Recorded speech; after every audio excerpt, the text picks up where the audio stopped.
Are you trying to film outdoors and the sun is way too bright? You should try using a variable ND filter. This can help you make your footage under bright outdoor sunny settings even easier and even better. Yo, hey, it's me. So today I'm here to test out my first ever variable ND filter. Now you may be asking, what exactly is an ND filter? And what does it have to do with photography or videography specifically in this case?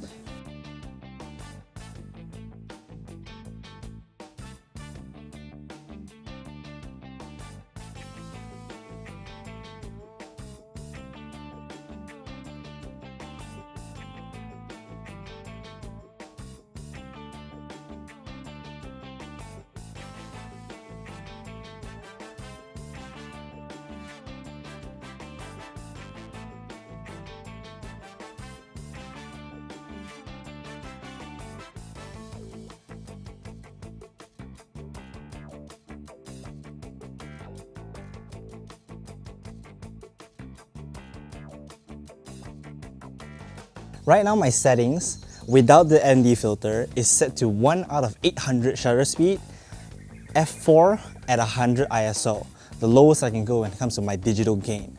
And you might notice, motion blur wise, the footage is nice, but it kind of looks a little bit off.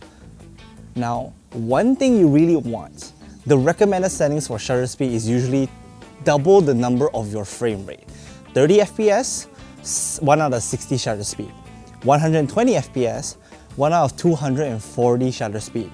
That's the general recommendation we all go for. That's where an ND filter, a variable ND filter, will come in very handy, especially when you have no control of how bright the scene can get. And it's really freaking bright. I literally can't afford to drop this.